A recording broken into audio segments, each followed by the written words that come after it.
Hello and welcome into your Bruins fan reaction video for Game 16 against the Toronto Maple Leafs, where the Bruins would pick up a 5-1 victory over their division rival. Now, as a Bruins fan, there are two teams that when you see them on the schedule, they just mean a little more to us right now. And those two teams are Tampa Bay and Toronto because of what happened in the playoffs last year, because of how good they are and how they are in the same division as us. The games just mean a little more, and you want to win them just a little bit more than you want to win the other ones. This was the first time we'd face either one of those teams, and you get a little pumped for this one. You get a little more excited, you yell at the TV a little more and all that. And luckily, the Bruins didn't make me yell too much like they did the other day against Vancouver. Now, the goalies for both teams, you got Garrett Sparks, who I've honestly never seen play before tonight. I know he won the Calder Trophy with the Marlies last year. That's AHL. Doesn't mean anything in the AHL. And he's had a rough go from his statistics so far in the AHL, even though he was 2-0 coming into tonight. Jaroslav Halak on the other side of the ice for the Boston Bruins, who's been fantastic. Had his first bad start of the year the other day against the Canucks. A lot of people had bad nights. He was one of them. Only bad game so far. He turned in another stellar performance tonight. Should be interesting to see if they play Daniel Vladar tomorrow versus the Vegas Golden Knights. I saw Daniel Vladar play the other day for the Providence Bruins. I went to the game, and he looked great. So I hope I actually see him tomorrow because it would be cool to see him. If they go with Halak tomorrow on the back-to-back, I can't flaw Bruce Cassidy for that logic with how good he looked tonight, though. Another notable thing in the Bruins lineup tonight is that Jakob Forsbacka-Karlsson played in his first NHL game this season for the Bruins, and he would center the third line with Danton Heinen and Anders Bjork on his wings, which is like the college hockey line, basically. All of them are 22. Heinen's actually 23. They all could be seniors in college, technically, still. And they all play college hockey, which, as you can tell by the shirt, big fan of college hockey. And they look good tonight, but I'll get to them later. And the other thing that's notable is that Austin Matthews did not play for the Leafs, and Charlie McAvoy did not play for the Bruins. So two very good superstar caliber young players missing, which sucks for the game in general.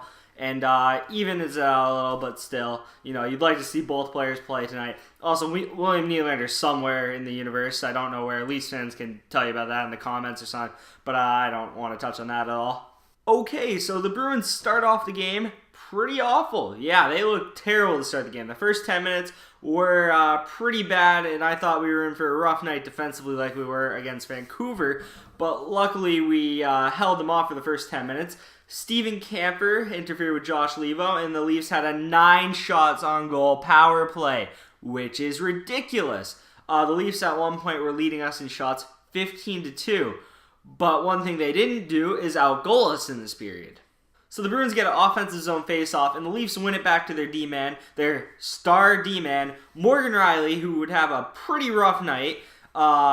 And he would get the puck in the corner, and David Pastrnak would take it like candy from a child, go around the net, out wide, throw it towards the net, and Bergeron would deflect it past Garrett Sparks, who put the Bruins up 1-0. Now, the Bruins, 100% with the flow of the game, did not deserve a goal here, but you earn the chances you create. Pastrnak created the chance, defense to offense, throws it in front. Bergeron, who's a pretty strong guy in front of the net, tips in. He's really good at deflections. He deflects it past Sparks, and the Bruins go up 1-0 despite getting their ass kicked in the first period.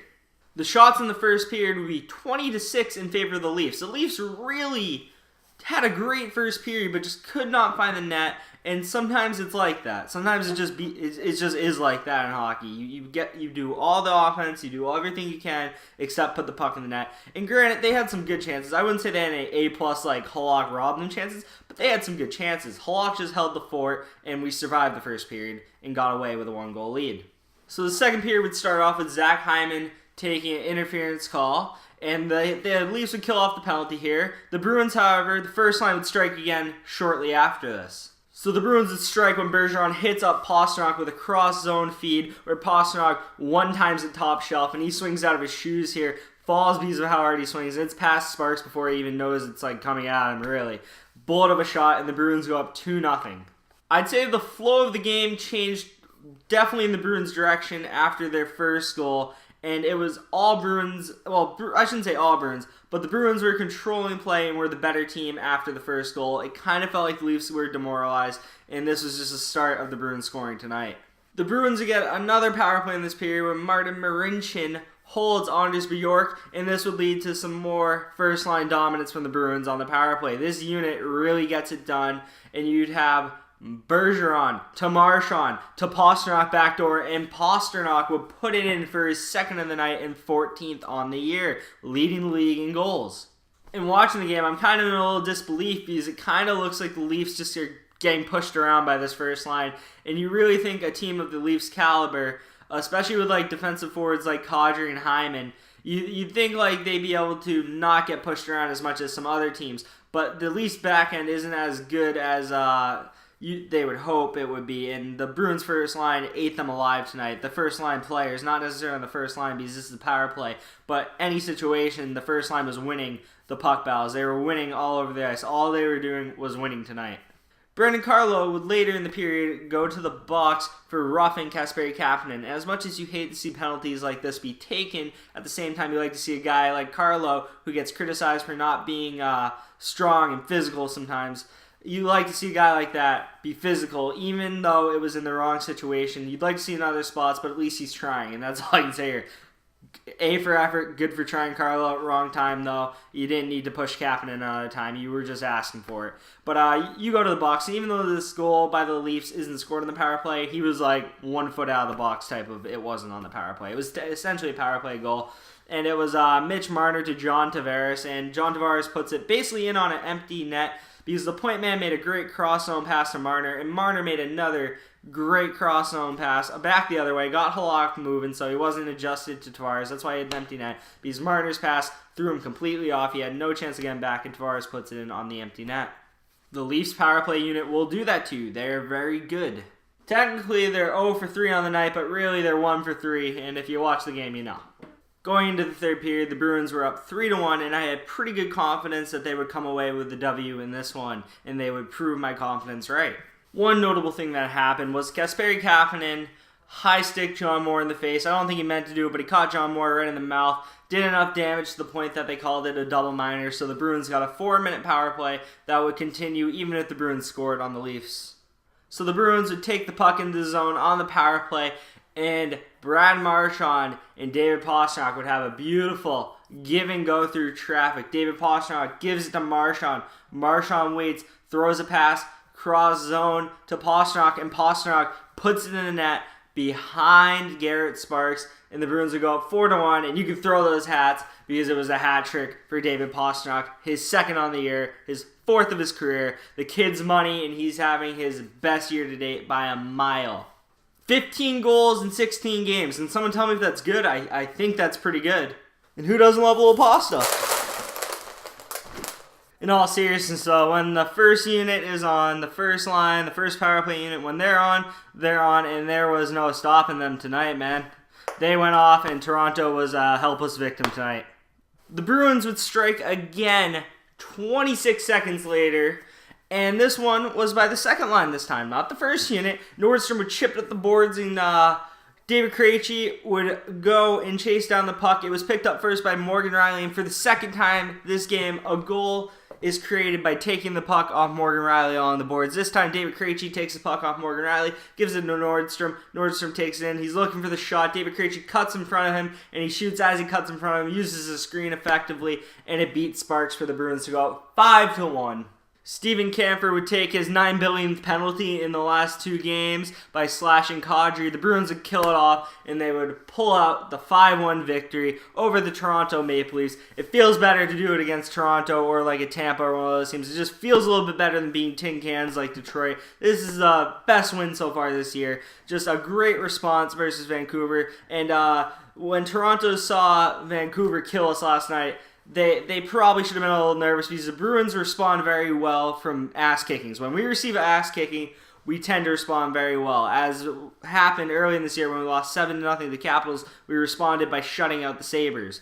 We got our ass kicked by the Canucks. We responded with a 5-1 dominant performance outside of the first half of the first period against the Leafs, which is not an easy team to do it against, even without Austin Matthews. That's not an easy task to shut down the Maple Leafs. They're very talented and very deep. Big picture, though, it's just one game. You know, it's a regular season game in November. Doesn't mean a whole lot, but it feels good. Feels good to see your team beat another elite team, especially one I necessarily don't really like, to be honest. Also, the Leafs played yesterday, so we did catch them on the end of a back-to-back. But at the end of the day, these guys are professionals, and they should be used to that. And honestly, a win's a win in this league. You take them how you get them. The Bruins got it tonight by putting up a good performance against the Leafs. You got some depth scoring from the second line. You got 1 goal from them. You got 4 goals out of your first line. So overall, it's just a very good game for the Bruins, a very good night, and a very good W. And Halak with another great game. Can't complain there. First line dominant. I'm just there's so much positive to take out of this game. There's very few negatives. If I had to say one negative, I think Steven Kampfer shouldn't be in our top 6, but I know he is because of injuries. I feel like he takes way too many penalties for the amount of minutes he plays. He has, I think, 5 in the last 2 games, 5 minors in the last 2 games. It's a little too much. Don't really like that. I think Chris Wagner, borderline, should not be in our lineup. I think Achari should be in there. Maybe Achari will be in there. I liked how JFK looked tonight. I like that third line overall. I think they should keep that together. And that's about all I really have for thoughts on the game tonight. Solid win over Toronto. Toronto's good. They're all not going to be like this. We're not going to beat Toronto 5-1 every time.